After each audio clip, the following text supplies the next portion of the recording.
So this past week, the youth went off to camp, and we had made reservations for vans. We called the company that we normally went through, and there's such a waiting list for rental cars. So we're in this weird era, where things you can't get, like Chick-fil-A sauce. It's like, what in the world is this coming to when you only get one? So same thing's happening with rentals. You can't get rentals anywhere. And so we were put on a waiting list with this one company that we normally use. So we kept calling around and found a company, and they said, yeah, we have 3 vans. Oh, we'll take one. Reserve it, because we got to get these kids to camp. So Monday morning comes, and we head down there, and we come to the place, and I'm sitting out front, and there's a sign on it that says the hours. We're supposed to pick it up at 7:30. The hours say 8 o'clock. So I called them and said, we have a reservation. Oh, yeah, you can see us in about a half hour. Okay, all right, Lord, what are we going to do? So we get in there, and they say you can use this van or you can use that van, and these vans are junked. And when I mean junked, I mean like junked.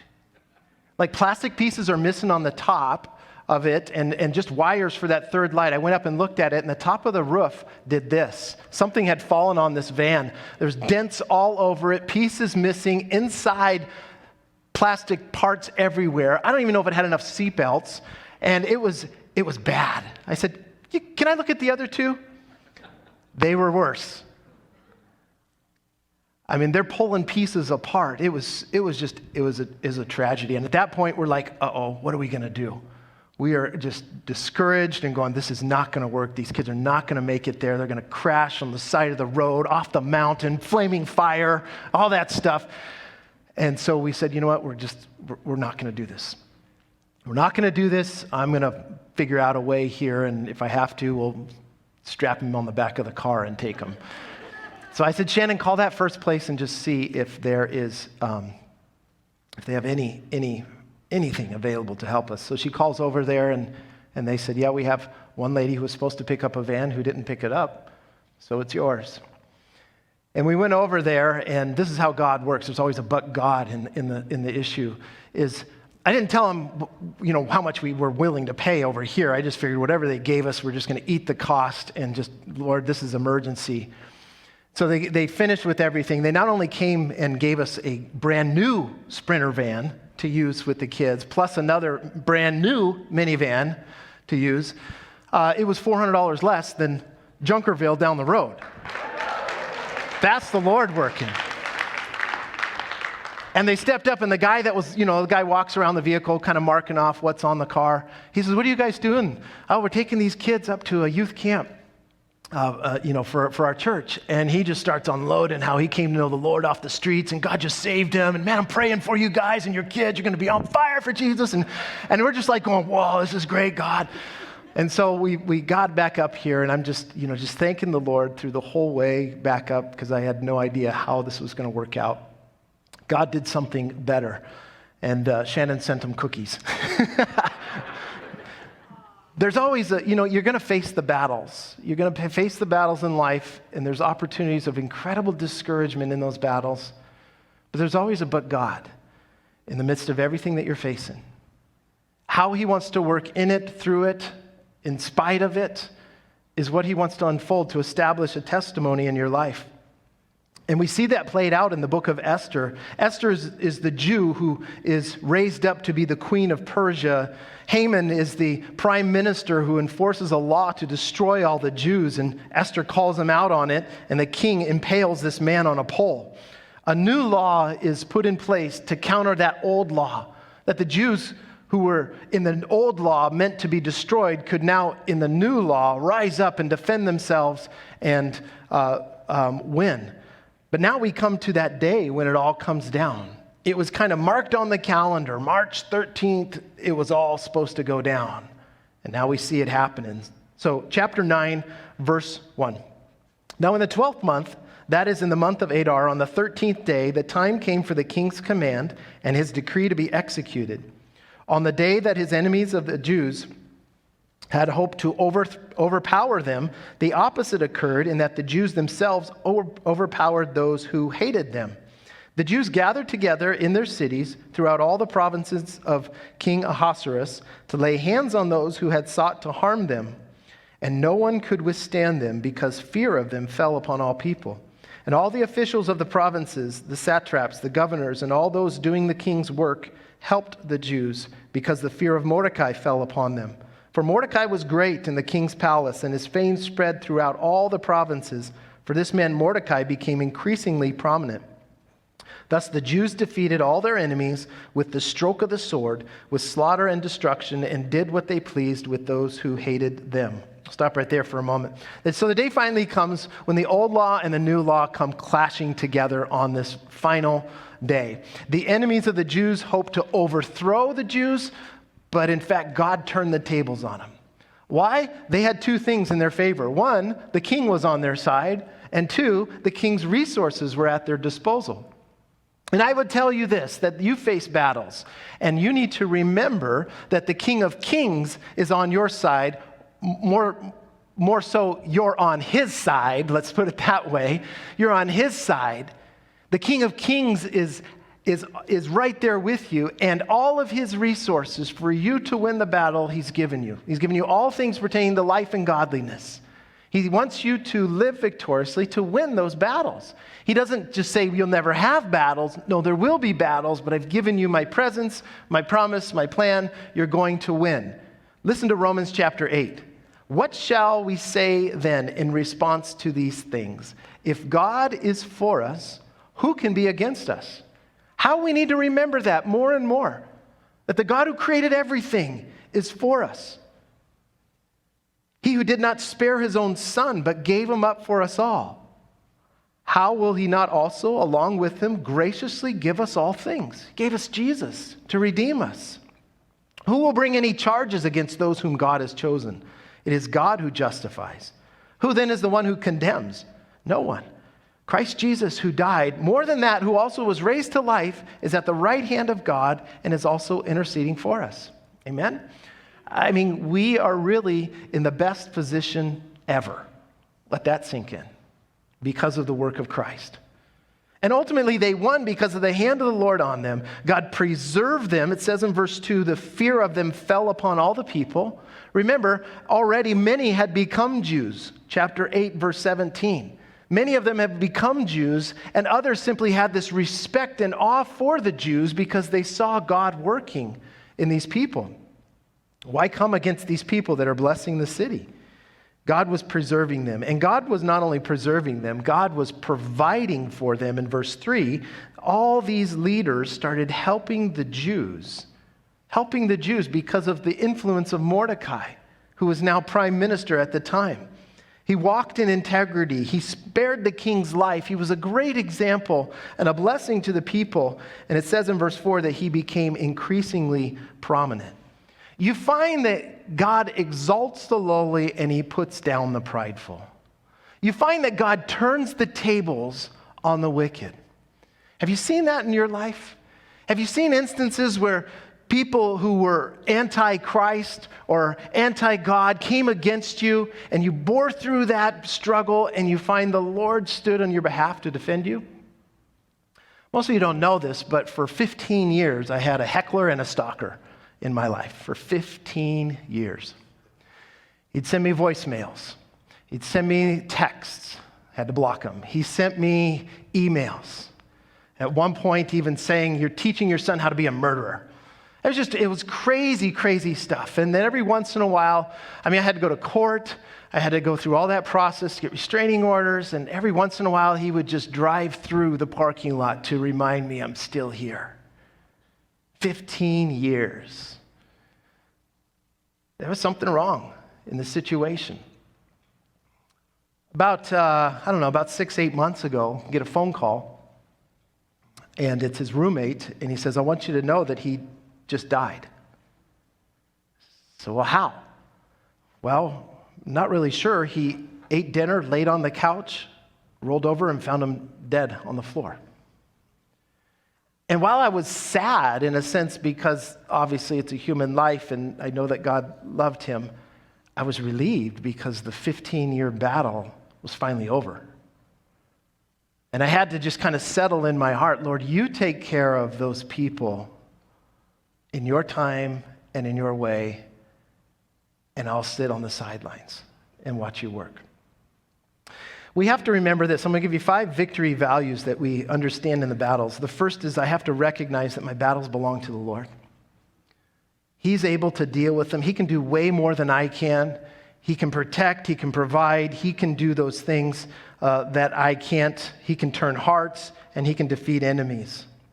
Verse 6, and in Shusha, that's the capital city, the citadel of the Jews, killed and destroyed 500 men.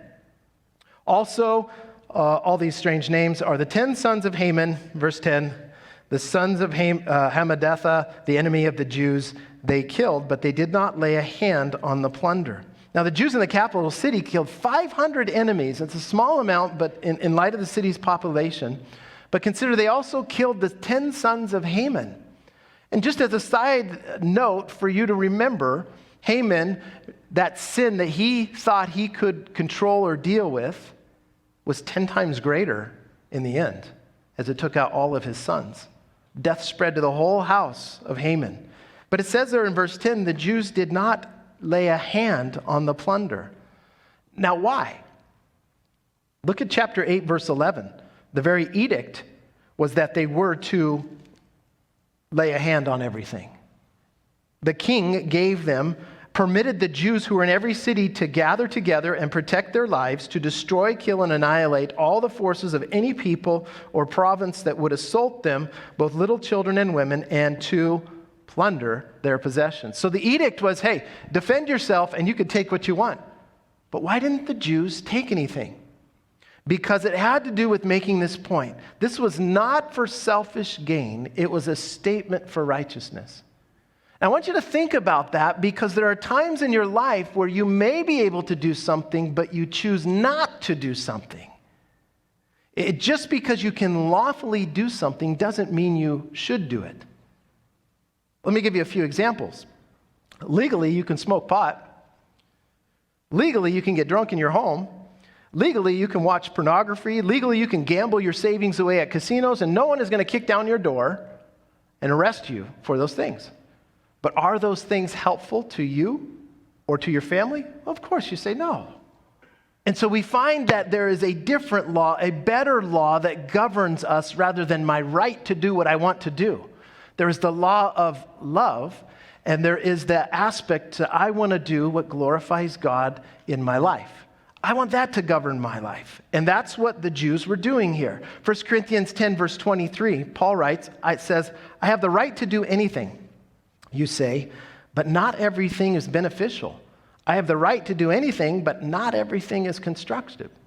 And so I got to ask myself, Lord, are my actions showing the rule of your Spirit in my life, or is it all about my rights and my gains?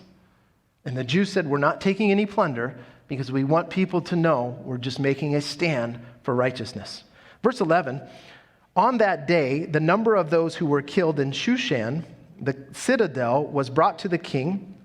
And the king said to Queen Esther, the Jews have killed and destroyed 500 men in Shushan, the citadel, and the 10 sons of Haman. What have they done in the rest of the king's provinces?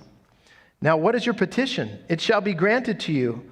Or what is your further request? It shall be done. And then Esther said, if it pleases the king, let it be granted to the Jews who are in Shushan to do again tomorrow, according to today's decree, and let Haman's 10 sons be hanged on the gallows.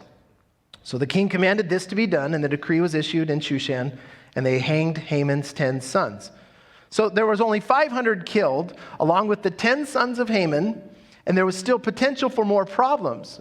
So the king said to Esther, what else could we do? And she says, let's do a repeat day 1 on day 2. And so he said, let's go for it. Let's establish it. But along with those dead bodies, why in the world would you, these 10 sons that are already killed, now take them and impale them on poles or put them on that crucified place? Why do that? They're already dead. Well, let's backtrack a little. We mentioned this in our first study. Haman was an Agagite, and an Agagite was an enemy of the Jewish line. King Saul was told by the prophet Samuel to go and destroy all the Amalekites, the Agagites. Destroy them all. And he didn't destroy them all. And he saved one. And that one, in a sense, came back around and took King Saul out of Israel, King Saul of Israel. He took him out. He should have destroyed him, but he didn't. And it came back on his head and took him out. And it created down the line this problem in this whole book. So in a sense, what Esther was doing was saying, you know what King Saul should have done centuries earlier, we are going to do now. We are going to say it is dealt with and it will never be a problem for us as a Jewish people. What does it mean for you and I? Remember, Esther becomes a type of who? Of Christ, our Redeemer, our intercessor, the one who saves us from the penalty and the problem with sin. Esther not only had had Haman pinned to the cross, impaled, the penalty is dealt with, but Esther now says, in a sense, the power and the legacy of that sinful man is done for good, which is exactly what Jesus did for us. He says, hey, the penalty is done. It's crucified on the cross, and the power of sin, the legacy, is no more to be controlling over our lives. And that's a great point to look at, because in our lives as Christians, we know the cross took care of the sin. But do you know it also took out the teeth of the lion of sin, so to speak? It has no power over you unless you allow it. Listen to what Romans says, Romans 6:14. For sin shall no longer be your master, because you are not under law, but under grace. That's the power of God's grace. It brings life where sin brings death. Verse 15, he says there, and the Jews who were in Shushan gathered together again on the 14th day of the month of Adar and killed 300 men in Shushan, but they did not lay a hand on the plunder. Again, day 2 brings another 300. Day 1 was 500, day 2 is 300. The enemy is taken out, and they're not taking things for themselves. Value lesson number 2 is this: victory is not just about beating back the enemy. It's seeing righteousness win out in all the areas of my life. So in public as well as in private, in hearts and homes, in the workplace, the witness is left behind. So what the Bible says in I think it's 2 Corinthians, we take every thought captive to the obedience of Christ and being ready to punish all disobedience. I mean, that's aggressive behavior. I'm not just content to take the thought captives. I want to see them gone. I want to see them not have a foothold in my life. And so you pursue in the battle until righteousness is established. And that's a good thing. Don't let up the fight just because the fiery darts aren't flying. Your enemy may just simply be reloading. Sometimes we go, phew, all right, that's over. And then you're blindsided. Wait, I thought that was over. Nope. He's still loading up. Be on your guard. So what about the rest of the kingdom? Remember, there's 127 provinces stretching from India to Africa that the Persian Empire is over. Verse 16, the remainder of the Jews in the king's provinces gathered together and protected their lives, had rest from their enemies, and killed 75,000 of their enemies, but they did not lay a hand on the plunder. This is good. This was on the 13th day of the month of Adar, and on the 14th day of the month they rested and made it a day of feasting and gladness. But the Jews who were at Shushan assembled together on the 13th day, as well as on the 14th, and on the 15th day of the month they rested and made it a day of feasting and gladness. Therefore the Jews of the villages who dwelt in the unwalled towns celebrated the 14th day of the month of Adar with gladness and feasting as a holiday, and for sending presents to one another. So throughout the kingdom, there's 75,000 enemies of the Jews that are killed on the 13th. And so the 14th became a day of feasting for them and just celebration. Life prevails. But in the capital city, they did a 2-day excursion here. And the people, those who died, and then they celebrated on the 15th day. The enemy was defeated soundly, and the people celebrated. And it's interesting how they celebrated. It was kind of like our Christmas, where people are giving gifts and they're feasting and they're taking care of poor and all these things. Just a glorious time together. So the battle is won, and they're ready for this ticker tape parade championship thing going on. And look at verse 20.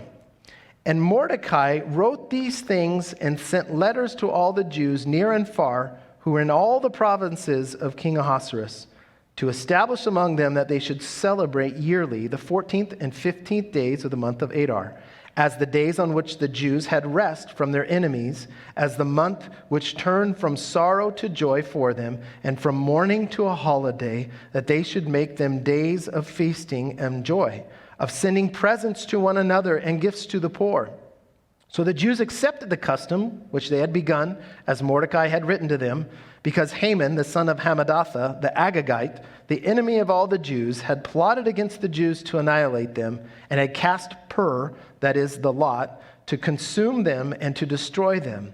But when Esther came before the king, he commanded by letters that this wicked plot which Haman had devised against the Jews should return on his own head, and that he and his sons should be hanged on the gallows. The prime minister Mordecai now institutes a yearly celebration on the 14th and the 15th of that month of March, really is what it is. People recognized God's work. He was turning things from mourning to joy and death to life, and they feasted, they fasted, they gave gifts to the poor. Value lesson number 3 is this. When God moves victoriously, you will find that he leaves a blessing behind for people to enjoy.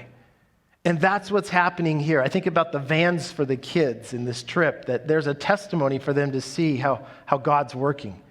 My son went down with me because I had to bring him down and get those vans. And we got back to church, and he was like, "Oh, this is so cool, Dad." You know, I'm thinking, you don't know what I just went through, boy. But he's watching it from the outside going, "Wow, this is cool. That was so fun to see the junk and to see the difference." Boys. But they were to remember these things. They would remember these things, and they were giving gifts to the poor, kind of like our Christmas. You know what's amazing? Christmas is the one time of the year where the world acts a little bit more like Jesus, the heart of Jesus, right? And we all get blessed. It seems like it's so magical, right? As people are thinking about others and blessing people, and people are giving gifts and this, that, and the other. It's really a wonderful time. One day a year. What if we did Christmas every day? 365 days of Christmas is going to happen when Jesus comes to rule and reign. It's going to be great. So they set up this feast. It's called the Feast of Purim, or the Feast of Lots. Look at verse 26. So they called these days Purim after the name of Pur.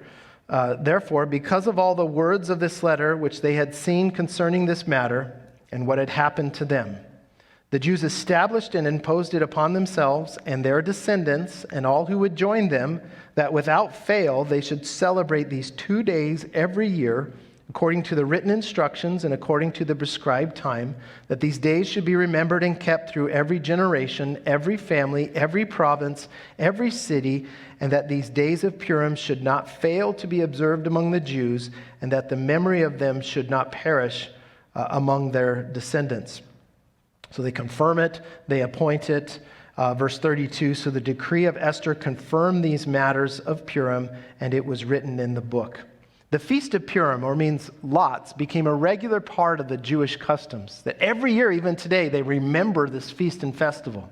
This is what happens. From March 13th to 15th, the Jews celebrate Purim. On the 13th day, the Jews fast. It's called the Fast of Esther, in commemoration of the battle that would take place. On the 14th, the people in the outlying villages celebrate. On the 15th, celebration breaks out in Jerusalem. The kids dress up in costumes, some as Esther, some as Mordecai, and some as Haman. They pass out candy and cookies, give gifts, and read the Megillah, which is the story of Esther. And every time they come to the name Haman, which is 54 times in the story, they stamp their feet, they yell, or they just spit on the ground. That sounds like a blast. Bring it on, man. I'm like, let's go and march to Israel. Wouldn't that be cool? Everybody's just hawking loogies everywhere. No, I'm just kidding. I mean, it's just like, what an experience in the story for everybody to enjoy. Truly one of the greatest festivals that they have. But what's also fascinating in history is how Purim has played out. In 1950s, Joseph Stalin, the ruthless butcher of millions of innocent people. He had bloody plans for dealing with what he called the Jewish problem in Russia. And just as things were reaching this crisis point in 1953, he died. Guess when he died? On Purim. There was all these rumors about how he died, possible a poisoning, possibly a stroke. The London Chronicle at the time reported from someone close to Stalin, that's where they got the report from, that on that night, Stalin called this guy into a meeting and gave him a note to read. The note had a decree that every Jew in Russia was to be gathered up into a certain city and be killed. The man, infuriated by Stalin's craze, he thought it would harm Russia's foreign policy. He took the note, ripped it up, and threw it back in Stalin's face. Stalin was shocked and angered, and he had a heart attack and died. God took down the Jewish enemy in his time and in his way, and did it even on Purim to remind the Jews, I am still for you, and I will redeem you. It's a powerful, powerful thing. But the value number 4 I want to give you is that when God moves victoriously in your life, establish a testimony to remember it. Whether you write it down or whether you carry a memento or whether you have something else, we need testimonies to remind us God is at work and God redeems. God is faithful in the battles to us. I mean, the whole Bible is full of testimonies. If this isn't enough mementos for you, God in his sovereignty, listen, he will allow you to experience those battles. He will allow you to go through those trials and those troubles and all those things. And it does hurt. He will allow you to go through those things to build a godly testimony in your life. Had a text this past week from a gal that was just struggling. Her ex-husband has been hassling her and all these things going on. And she's just like, I don't like what's happening to me in the midst of these things. He's claiming God's just going to bless him and no problem. And it's chaos and it's a battle. I don't like what's happening in me. When is this going to be over? And maybe you can relate with that. In the battles you face, they've just been going on for decades and decades and years. And you wonder, Lord, when are you ever going to pull me out of this? I don't know. I do know this, is that God is still faithful in the battles. I do know this, is that God breaks us down and then builds us up stronger. I do know this, in the midst of the battles, as you lean into the Lord, you find a grace that you'd never find anywhere else. I do know this, that as you trust in the Lord, he can still work in ways that you can't see. God's not done. I know this, God wins the battle in the end, and I know that where I'm going is heaven, and I know that he's got me in his hands, and so you fall back on what you know to be true when you can't understand the present problems you're facing, because he who's in the present is also in the future, right? He's there. He's strong on our behalf. The enemy may prosper, he may mock God, he may look like he's just getting away with everything, but God is faithful, and in his time he'll deal with them. So the battle is won, but what about the watching world? Chapter 10 is only 3 verses, so we'll conclude with that. It says, And King Ahasuerus imposed tribute on the land and on the islands of the sea. Now all the acts of his power and his might and the account of his greatness of Mordecai, to which the king advanced him, are they not written in the book of Chronicles and the kings of Media and Persia? For Mordecai the Jew was second to King Ahasuerus, and was great among the Jews, and well received by the multitude of his brethren, seeking the good of his people and speaking peace to all his countrymen. The last thing noted about King Xerxes in verse 1 is that he imposed a tribute on his kingdom. He taxed them. The last thing noted about Mordecai is the impact he had in the kingdom, a godly influence. His advancements were written down. His position, he's a man honored by the Jews. He sought the good of the people everywhere, both Jew and Gentile alike. And it reminds us of what kind of legacy are you going to leave? What's the last note that is written about your life? Is it about self or is it about service? Some of you may have picked this up on social media, but there was a gal who passed away in Utah Her name was Kay Andrews. She died, and on her tombstone, she actually had written a recipe for fudge. Did you see that one? So she put this, of all things that you'd put on your tombstone, she put a recipe there for this great fudge that she made. You can look it up. She had a passion for serving others. She would often write poems, and she would make fudge and bring them around to her friends and such as a blessing to them. And so this was her final way of saying, hey, I want to give you something sweet. And her family was in on it, a great impact. What happened is that people from all over the world started getting this fudge recipe on the internet. But there was one problem. The problem was the original writing on the tombstone had what I would call a grave mistake. You get it? A grave mistake. Instead of 1 teaspoon of vanilla, the stone said 1 tablespoon. And the end result was runny fudge. It wasn't any good. The problem was fixed, and the people now enjoy her treat as intended. But what's ironic is at the bottom of her tombstone, there are these words. They say this: wherever she goes, there is laughter. And I thought, what a cool thing. How God turns things around. But in your life, what's that last note that you're going to give? Are people going to look at it and go, man, there is a sweetness about that life, or man, that's a runny fudge. Something is wrong. Something's not right, nothing was mixed right. You're going to leave a legacy. You decide what it's going to be, what's going to be written of you.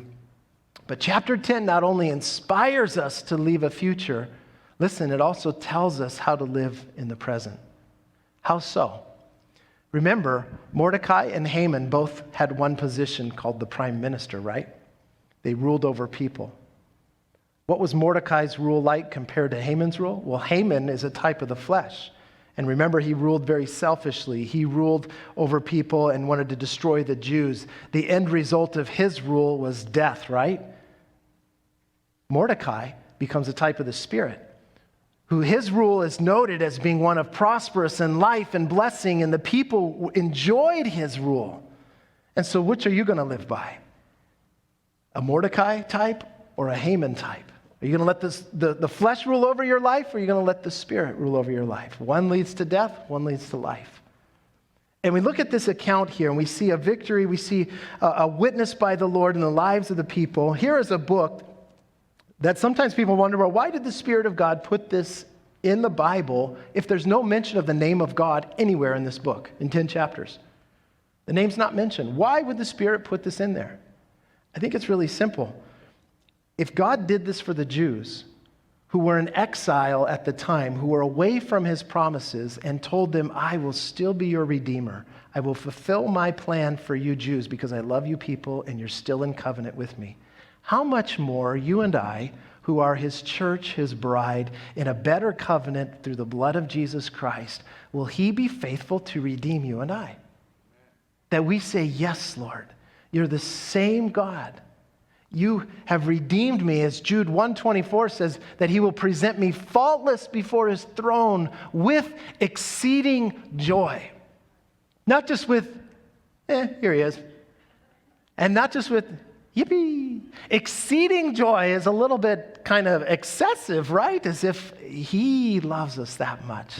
And he's going to be so excited that we are next to him on that day.